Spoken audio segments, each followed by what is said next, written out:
Hello,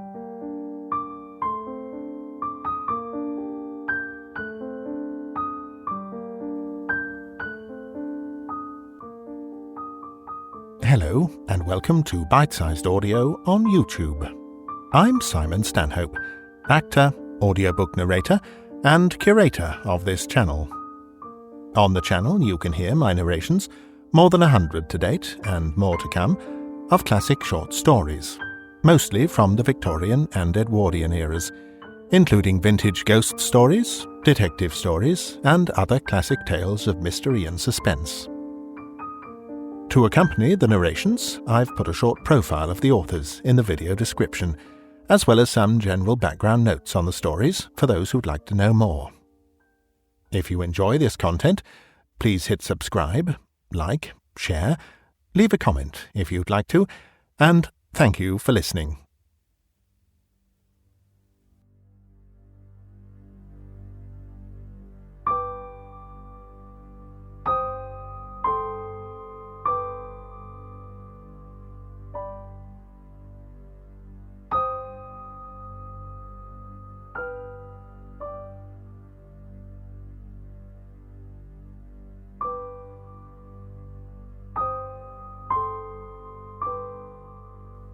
The Tractate Middoth.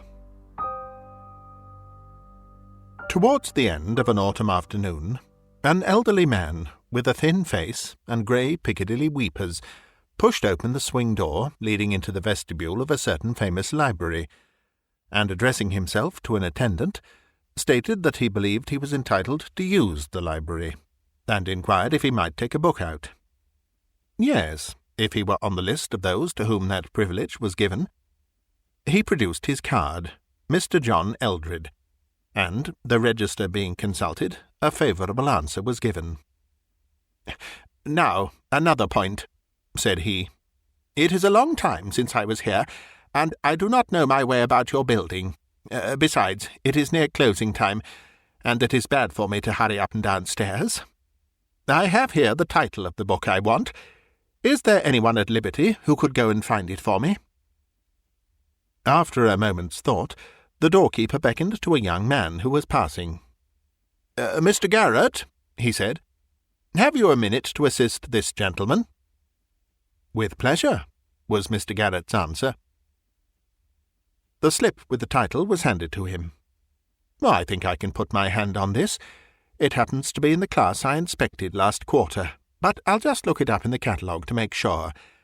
I suppose it is that particular edition that you require, sir?" "Yes, if you please. That and no other," said Mr. Eldred. "I am exceedingly obliged to you." "Don't mention it, I beg, sir," said Mr. Garrett, and hurried off. "I thought so," he said to himself, when his finger, travelling down the pages of the catalogue, stopped at a particular entry. Talmud, Tractate Middoth, with the commentary of Nachmanides, Amsterdam, 1707, 11.3.34, Hebrew class, of course. Not a very difficult job, this. Mr. Eldred, accommodated with a chair in the vestibule, awaited anxiously the return of his messenger, and his disappointment at seeing an empty-handed Mr. Garrett running down the staircase was very evident. "I'm sorry to disappoint you, sir," said the young man, "but the book is out." "Oh, dear," said Mr. Eldred. "Is that so? You are sure there can be no mistake?" "Well, I don't think there is much chance of it, sir. But it's possible, if you like to wait a minute, that you might meet the very gentleman that's got it. He must be leaving the library soon, and I think I saw him take that particular book out of the shelf." "Indeed. You didn't recognize him, I suppose? Would it be one of the professors, or one of the students?" "I don't think so. Certainly not a professor. I should have known him.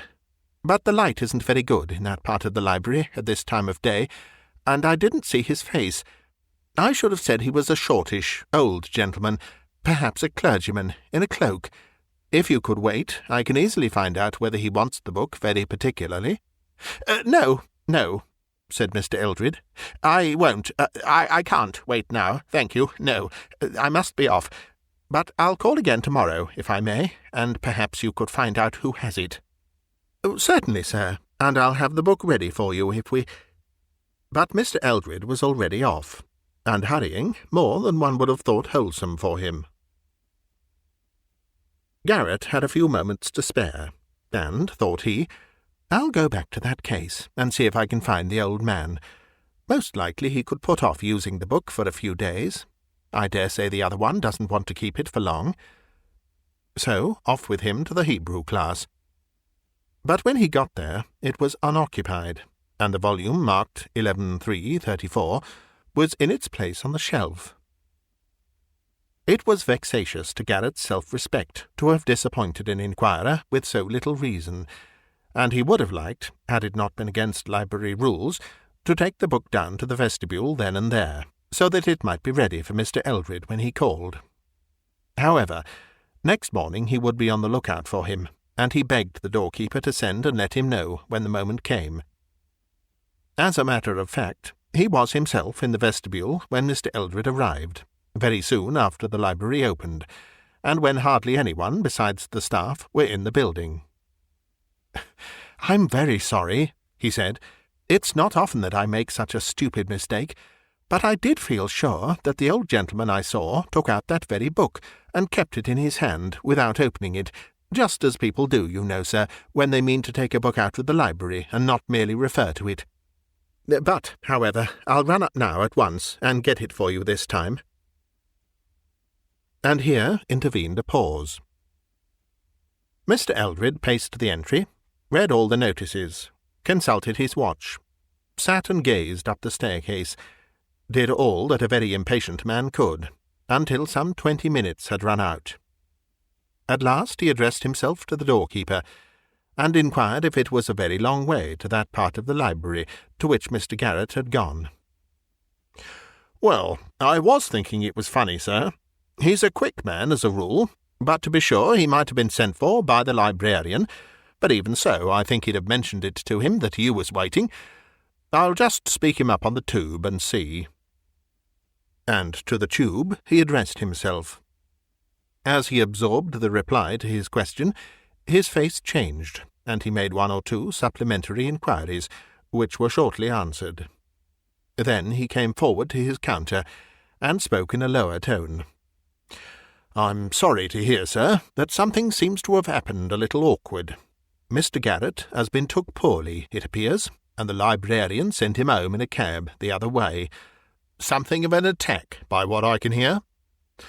"What, really? Do you mean that someone has injured him?" "No, sir, not violence here, but, as I should judge, attacked with an attack, what you might term it, of illness. Not a strong constitution, Mr. Garrett, but as to your book, sir, perhaps you might be able to find it for yourself. It's too bad you should be disappointed this way twice over." Well, but I'm so sorry that Mr. Garrett should have been taken ill in this way, while he was obliging me. I think I must leave the book, and call and inquire after him. You can give me his address, I suppose?" This was easily done. Mr. Garrett, it appeared, lodged in rooms not far from the station. "And one other question. Did you happen to notice if an old gentleman, perhaps a clergyman, in a black cloak, left the library after I did yesterday? I think he may have been I think, that is, that he may be staying, or rather, that I may have known him." "Not in a black cloak, sir, no. There were only 2 gentlemen left later than what you done, sir, both of them youngish men. There was Mr. Carter took out a music book, and one of the professors with a couple of novels. That's the lot, sir. And then I went off to me tea, and glad to get it. Oh, thank you, sir. Much obliged." Mr. Eldred, still a prey to anxiety, betook himself in a cab to Mr. Garrett's address, but the young man was not yet in a condition to receive visitors. He was better, but his landlady considered that he must have had a severe shock. She thought most likely, from what the doctor said, that he would be able to see Mr. Eldred tomorrow. Mr. Eldred returned to his hotel at dusk, and spent, I fear, but a dull evening. On the next day he was able to see Mr. Garrett. When in health, Mr. Garrett was a cheerful and pleasant-looking young man. Now he was a very white and shaky being, propped up in an armchair by the fire, and inclined to shiver and keep an eye on the door. If, however, there were visitors whom he was not prepared to welcome, Mr. Eldred was not among them. "It really is I who owe you an apology, and I was despairing of being able to pay it, for I didn't know your address. But I'm very glad you have called. I do dislike and regret giving all this trouble, but you know I could not have foreseen this attack which I had." "Of course not. But now, I am something of a doctor. You'll excuse my asking. You have had, I'm sure, good advice. Was it a fall you had?" "No, I did fall on the floor, but not from any height. It was really a shock." "You mean something startled you? Was it anything you thought you saw?" "Not much thinking in the case, I'm afraid. Yes, it was something I saw. You remember when you called the first time at the library?" "Yes, of course. Well, now, let me beg you not to try to describe it. It will not be good for you to recall it, I'm sure." "But, indeed, it would be a relief to me to tell anyone like yourself. You might be able to explain it away." "It was just when I was going into the class where your book is." "Indeed, Mr. Garrett, I insist. Besides, my watch tells me I have but very little time left in which to get my things together and take the train. No, not another word. It would be more distressing to you than you imagine, perhaps. Now, there is just one thing I want to say. I feel that I am really indirectly responsible for this illness of yours, and I think I ought to defray the expense which it has, But this offer was quite distinctly declined. Mr. Eldred, not pressing it, left almost at once. Not, however, before Mr. Garrett had insisted upon his taking a note of the class mark of the Tractate Middoth, which, as he said, Mr. Eldred could at leisure get for himself. But Mr. Eldred did not reappear at the library. William Garrett had another visitor that day, in the person of a contemporary and colleague from the library, one George Earle. Earle had been one of those who found Garrett lying insensible on the floor, just outside the class, or cubicle, opening upon the central alley of a spacious gallery, in which the Hebrew books were placed, and Earle had naturally been very anxious about his friend's condition. So, as soon as library hours were over, he appeared at the lodgings. "Well," he said, after other conversation, "I've no notion what it was that put you wrong, but I've got the idea that there's something wrong in the atmosphere of the library. I know this, that just before we found you, I was coming along the gallery with Davis, and I said to him, 'Did ever you know such a musty smell anywhere as there is about here? It can't be wholesome.' Well, now, if one goes on living a long time with a smell of that kind, I tell you it was worse than I ever knew it. It must get into the system and break out some time, don't you think?" Garrett shook his head. "Well, that's all very well about the smell, but it isn't always there, though I've noticed it the last day or two, a sort of unnaturally strong smell of dust. But no, that's not what did for me. It was something I saw, and I want to tell you about it. I went into that Hebrew class to get a book for a man that was inquiring for it down below. Now, that same book I'd made a mistake about the day before. I'd been for it, for the same man, and made sure that I saw an old parson in a cloak taking it out. I told my man it was out. Off he went to call again next day. I went back to see if I could get it out of the parson. No parson there, and the book on the shelf. Well, yesterday, as I say, I went again. This time, if you please, 10 o'clock in the morning, remember, and as much light as ever you get in those classes, and there was my parson again, back to me, looking at the books on the shelf I wanted. His hat was on the table, and he had a bald head. I waited a second or two, looking at him rather particularly. I tell you, he had a very nasty, bald head. It looked to me dry, and it looked dusty, and the streaks of hair across it were much less like hair than cobwebs. Well, I made a bit of a noise on purpose, coughed and moved my feet. He turned round and let me see his face, which I hadn't seen before. I tell you again, I'm not mistaken. Though, for one reason or another, I didn't take in the lower part of his face. I did see the upper part, and it was perfectly dry, and the eyes were very deep sunk, and over them, from the eyebrows to the cheekbone, there were cobwebs, thick. Now, that closed me up, as they say, and I can't tell you anything more. What explanations were furnished by Earl of this phenomenon, it does not very much concern us to inquire. At all events, they did not convince Garrett that he had not seen what he had seen. Before William Garrett returned to work at the library, the librarian insisted upon his taking a week's rest and change of air.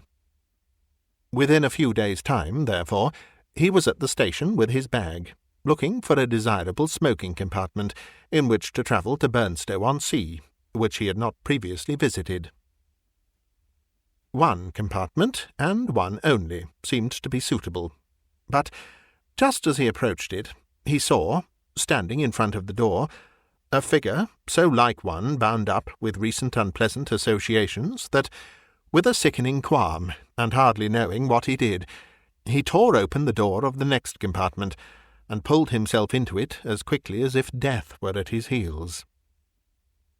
The train moved off, and he must have turned quite faint, for he was next conscious of a smelling bottle being put to his nose. His physician was a nice-looking old lady, who, with her daughter, was the only passenger in the carriage. But for this incident, it is not very likely that he would have made any overtures to his fellow travellers. As it was, thanks and inquiries and general conversation supervened inevitably, and Garrett found himself provided before the journey's end not only with a physician, but with a landlady, for Mrs. Simpson had apartments to let at Burnstow, which seemed in all ways suitable. The place was empty at that season, so that Garrett was thrown a good deal into the society of the mother and daughter. He found them very acceptable company. On the third evening of his stay, he was on such terms with them as to be asked to spend the evening in their private sitting-room. During their talk, it transpired that Garrett's work lay in a library. "Ah, libraries are fine places," said Mrs. Simpson, putting down her work with a sigh. "But, for all that, books have played me a sad turn. Or rather, a book has." "Well, books give me my living, Mrs. Simpson, and I should be sorry to say a word against them. I don't like to hear that they have been bad for you." "Perhaps Mr. Garrett could help us to solve our puzzle, Mother," said Miss Simpson. "I don't want to set Mr. Garrett off on a hunt that might waste a lifetime, my dear, nor yet to trouble him with our private affairs. But if you think it in the least likely that I could be of use, I do beg you to tell me what the puzzle is, Mrs. Simpson. If it is finding out anything about a book, you see, I'm in rather a good position to do it." "Yes, I do see that, but the worst of it is that we don't know the name of the book." "Nor what it is about?" "No, nor that either. Except that we don't think it's in English, Mother, and that is not much of a clue." "Well, Mr. Garrett," said Mrs. Simpson, who had not yet resumed her work, and was looking at the fire thoughtfully, "I shall tell you the story. You will please keep it to yourself, if you don't mind. Thank you. Now, it is just this. I had an old uncle, a Dr. Rant. Perhaps you may have heard of him. Not that he was a distinguished man, but from the odd way he chose to be buried. I rather think I have seen the name in some guide-book." "That would be it," said Miss Simpson. "He left directions, horrid old man, that he was to be put, sitting at a table in his ordinary clothes, in a brick room that he'd had made underground in a field near his house. Of course, the country people say he's been seen about there in his old black cloak." "Well, dear, I don't know much about such things," Mrs. Simpson went on. "But anyhow, he is dead these 20 years and more. He was a clergyman, though I'm sure I can't imagine how he got to be one. But he did no duty for the last part of his life, which I think was a good thing, and he lived on his own property, a very nice estate, not a great way from here. He had no wife or family, only one niece, who was myself, and one nephew, and he had no particular liking for either of us, nor for anyone else, as far as that goes. If anything, he liked my cousin better than he did me, for John was much more like him in his temper, and, I'm afraid I must say, his very mean, sharp ways. It might have been different if I had not married, but I did, and that he very much resented. Very well. Here he was, with this estate, and a good deal of money, as it turned out, of which he had the absolute disposal, and it was understood that we, my cousin and I, would share it equally at his death. In a certain winter, over 20 years back, as I said, he was taken ill, and I was sent for to nurse him. My husband was alive then, but the old man would not hear of his coming. As I drove up to the house, I saw my cousin John driving away from it in an open fly, and looking, I noticed, in very good spirits. I went up and did what I could for my uncle, but I was very soon sure that this would be his last illness, and he was convinced of it too. During the day before he died, he got me to sit by him all the time, and I could see there was something, and probably something unpleasant, that he was saving up to tell me, and putting it off as long as he felt he could afford the strength, I'm afraid purposely, in order to keep me on the stretch. But at last out it came. "Mary," he said, "Mary, I've made my will in John's favour. He has everything, Mary."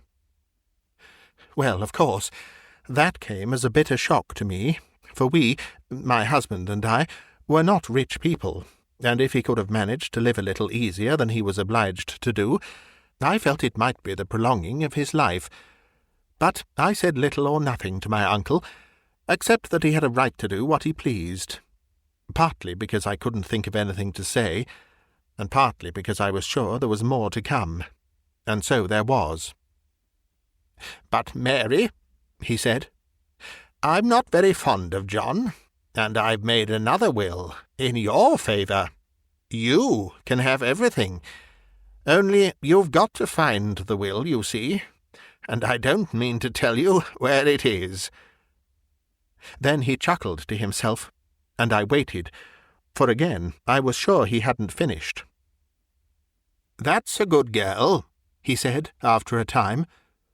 "You wait, and I'll tell you as much as I told John. But just let me remind you, you can't go into court with what I'm saying to you, for you won't be able to produce any collateral evidence beyond your own word, and John's a man that can do a little hard swearing if necessary.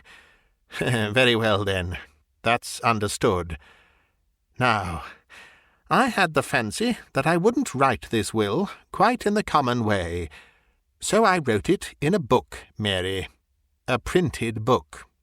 And there's several thousand books in this house, but there, you needn't trouble yourself with them, for it isn't in one of them.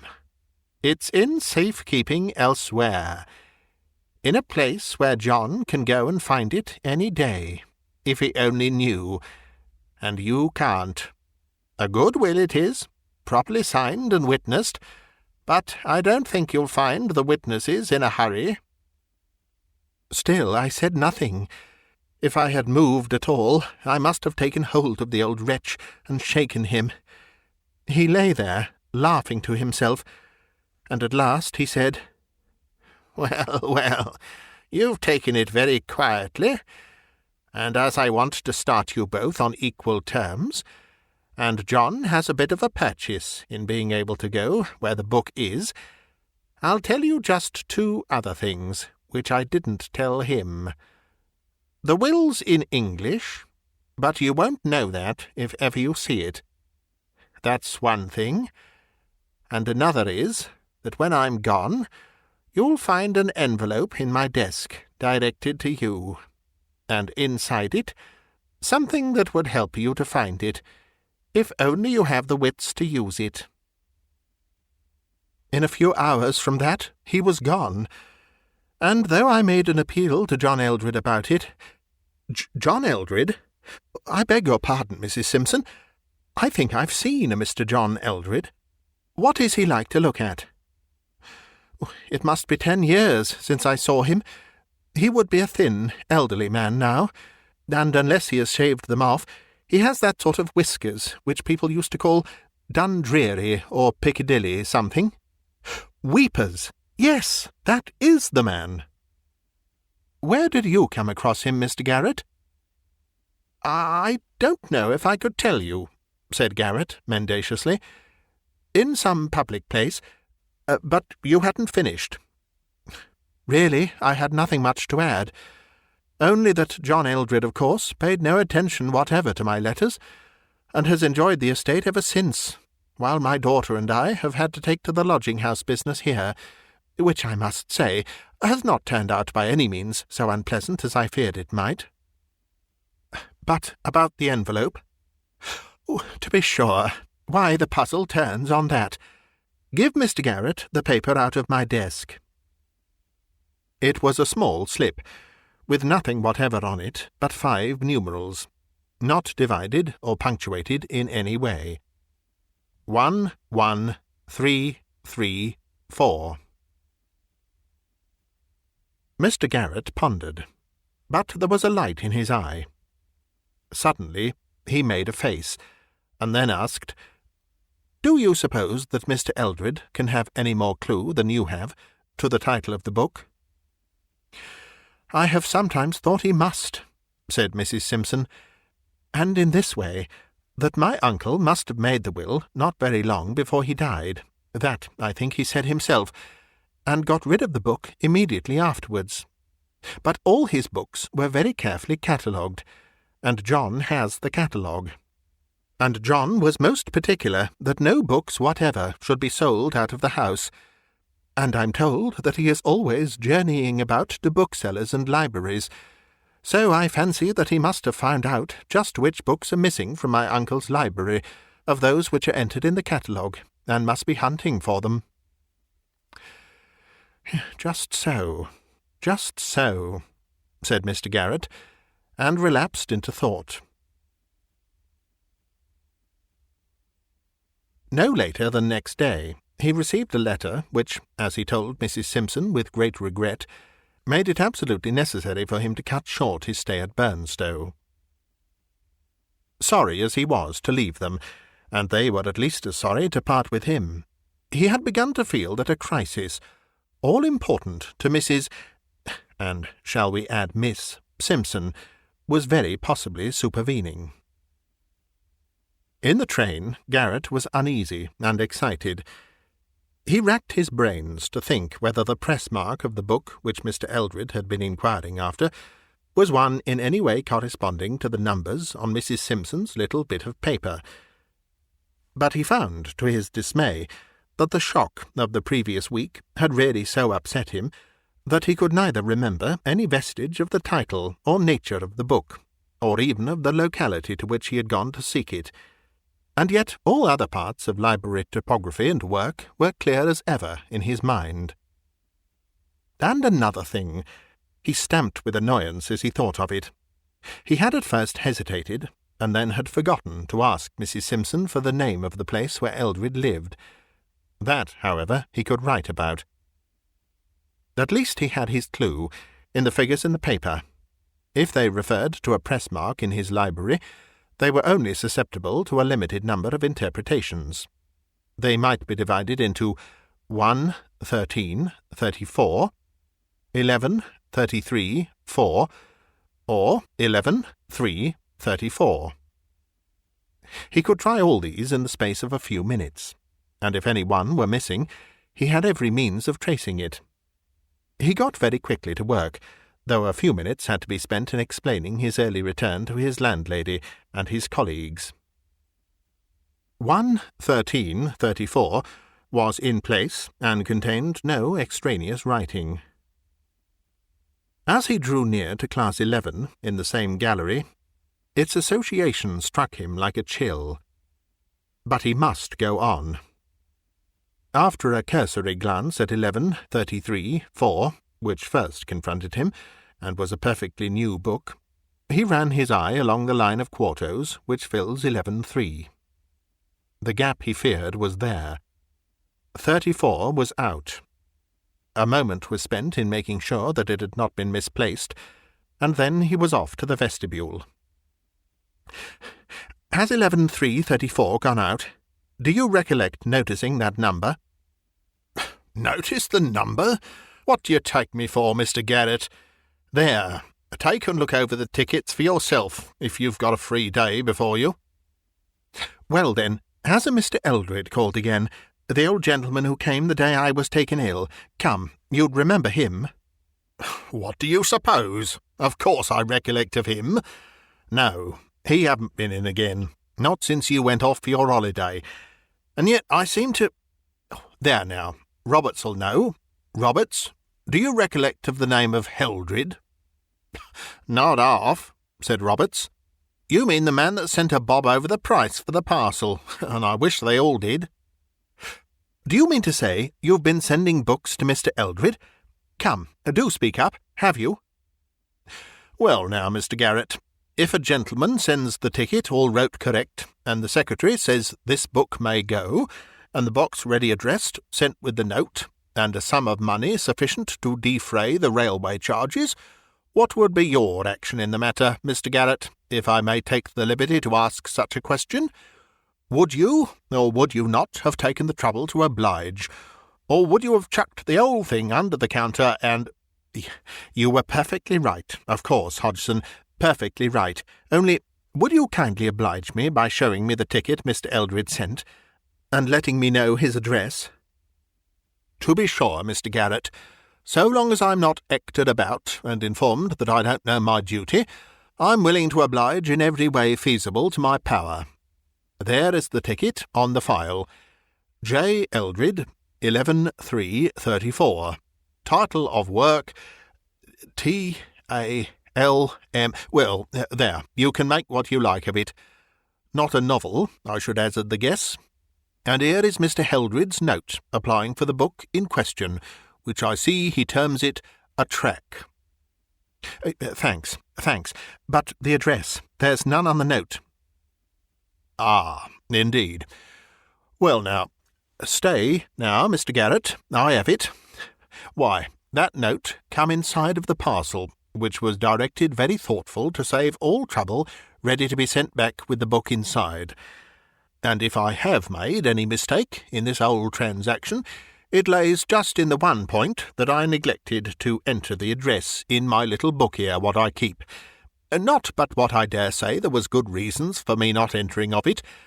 But there, I haven't the time, neither of you, I dare say, to go into 'em just now. And no, Mr. Garrett, I do not carry it in my head, else what would be the use of me keeping this little book here?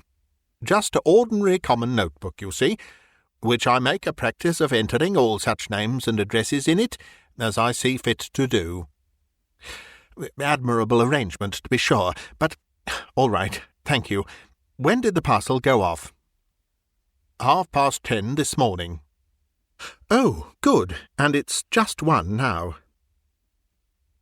Garrett went upstairs in deep thought. How was he to get the address? A telegram to Mrs. Simpson.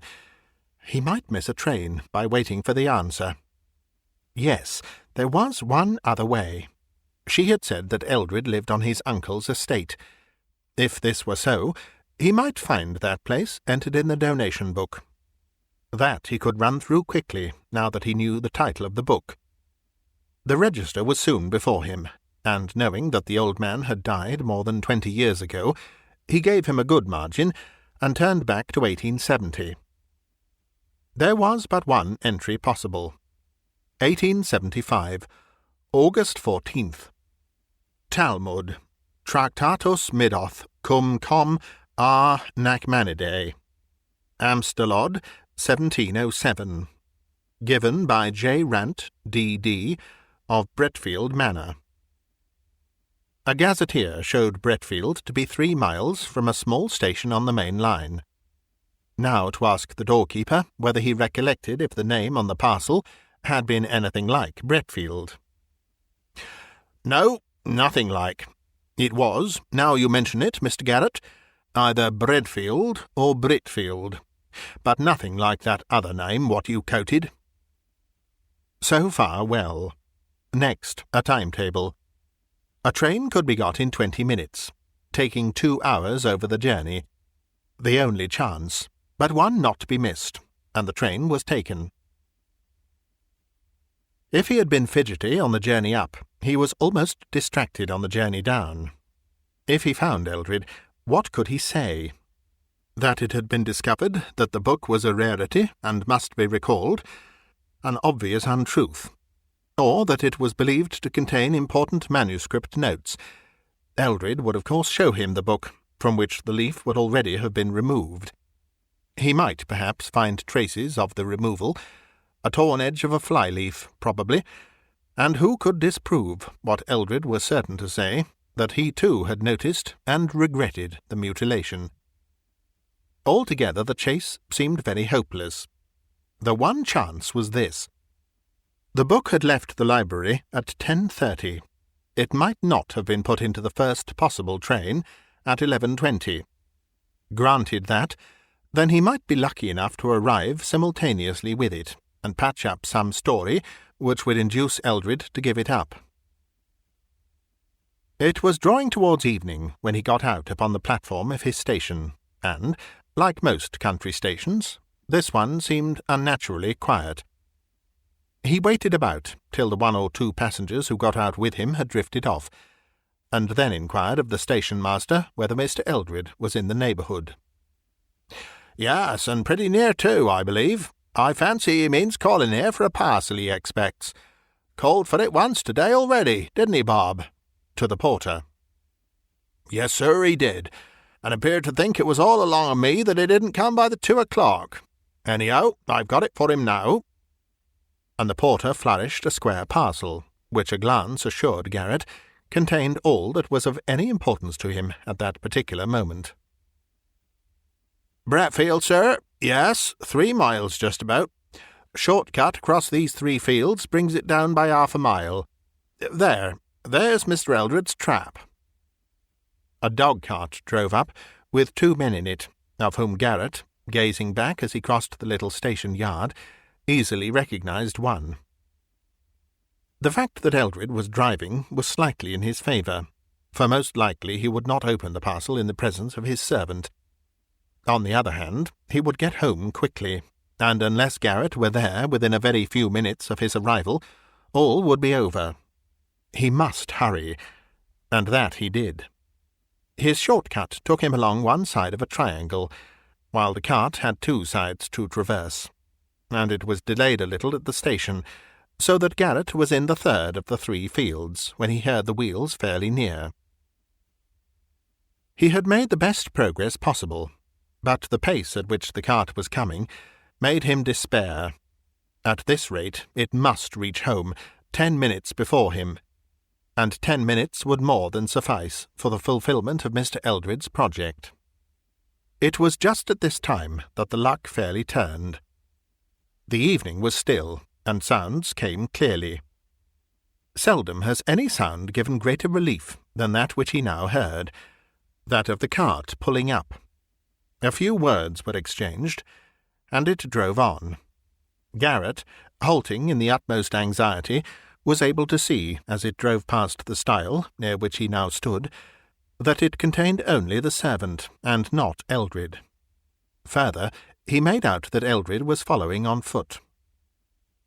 From behind the tall hedge by the stile leading into the road, he watched the thin, wiry figure pass quickly by, with the parcel beneath its arm, and feeling in its pockets. Just as he passed the stile, something fell out of a pocket upon the grass, but with so little sound that Eldred was not conscious of it. In a moment more it was safe for Garrett to cross the stile into the road, and pick up a box of matches. Eldred went on, and, as he went, his arms made hasty movements, difficult to interpret in the shadow of the trees that overhung the road. But, as Garrett followed cautiously, he found at various points the key to them, a piece of string, and then the wrapper of the parcel, meant to be thrown over the hedge, but sticking in it. Now Eldred was walking slower, and it could just be made out that he had opened the book and was turning over the leaves. He stopped, evidently troubled by the failing light. Garrett slipped into a gate opening, but still watched. Eldred, hastily looking around, sat down on a felled tree trunk by the roadside, and held the open book up close to his eyes. Suddenly he laid it, still open, on his knee, and felt in all his pockets, clearly in vain, and clearly to his annoyance. "You would be glad of your matches now," thought Garrett. Then he took hold of a leaf, and was carefully tearing it out, when two things happened. First, something black seemed to drop upon the white leaf, and run down it, and then, as Eldred started, and was turning to look behind him, a little dark form appeared to rise out of the shadow behind the tree-trunk, and from it 2 arms, enclosing a mass of blackness, came before Eldred's face, and covered his head and neck. His legs and arms were wildly flourished, but no sound came. Then there was no more movement. Eldred was alone. He had fallen back into the grass behind the tree-trunk. The book was cast into the roadway. Garrett, his anger and suspicion gone for the moment at the sight of this horrid struggle, rushed up with loud cries of "Help!" And so too, to his enormous relief, did a labourer who had just emerged from a field opposite. Together they bent over and supported Eldred, but to no purpose. The conclusion that he was dead was inevitable. "Poor gentleman," said Garrett to the labourer when they had laid him down. "What happened to him, do you think?" "I wasn't 200 yards away," said the man, "when I see Squire Eldred settin' reading in his book, and to my thinking he was took with one of these fits. Face seemed to go all over black." "Just so," said Garrett. "You didn't see anyone near him. It couldn't have been an assault." "Not possible. No one couldn't have got away without you or me seeing them." "So I thought. Well, we must get some help, and the doctor and the policeman, and perhaps I had better give them this book." It was obviously a case for an inquest, and obvious also that Garrett must stay at Bretfield and give his evidence. The medical inspection showed that, though some black dust was found on the face and in the mouth of the deceased, the cause of death was a shock to a weak heart, and not asphyxiation. The fateful book was produced, a respectable quarto, printed wholly in Hebrew, and not of an aspect likely to excite even the most sensitive. "You say, Mr. Garrett, that the deceased gentleman appeared at the moment before his attack to be tearing a leaf out of this book?" "Yes, I think one of the fly-leaves." "There is here a fly-leaf, partially torn through. It has Hebrew writing on it. Will you kindly inspect it?" "There are 3 names in English, sir, also, and a date, but I am sorry to say I cannot read Hebrew writing." "Thank you. The names have the appearance of being signatures. They are John Rant, Walter Gibson, and James Frost, and the date is 20th of July, 1875. Does anyone here know any of these names?" The rector, who was present, volunteered a statement that the uncle of the deceased, from whom he inherited, had been named Rant. The book being handed to him, he shook a puzzled head. "This is not like any Hebrew I ever learnt." "You are sure that it is Hebrew?" "What? Yes, I suppose. No, my dear sir, you are perfectly right. That is, your suggestion is exactly to the point. Of course, it is not Hebrew at all. It is English, and it is a will." It did not take many minutes to show that here was indeed a will of Dr. John Rant, bequeathing the whole of the property lately held by John Eldred to Mrs. Mary Simpson. Clearly the discovery of such a document would amply justify Mr. Eldred's agitation.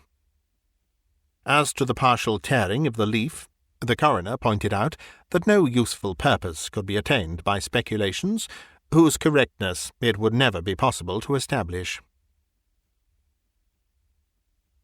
The Tractate Middoth was naturally taken in charge by the coroner for further investigation, and Mr. Garrett explained privately to him the history of it and the position of events, so far as he knew or guessed them. He returned to his work next day, and on his walk to the station passed the scene of Mr. Eldred's catastrophe. He could hardly leave it without another look, though the recollection of what he had seen there made him shiver, even on that bright morning. He walked round, with some misgivings, behind the felled tree. Something dark that still lay there made him start back for a moment, but it hardly stirred. Looking closer, he saw that it was a thick, black mass of cobwebs, and, as he stirred it gingerly with his stick, several large spiders ran out of it into the grass. There is no great difficulty in imagining the steps by which William Garrett, from being an assistant in a great library, attained to his present position of prospective owner of Bretfield Manor, now in the occupation of his mother-in-law, Mrs. Mary Simpson.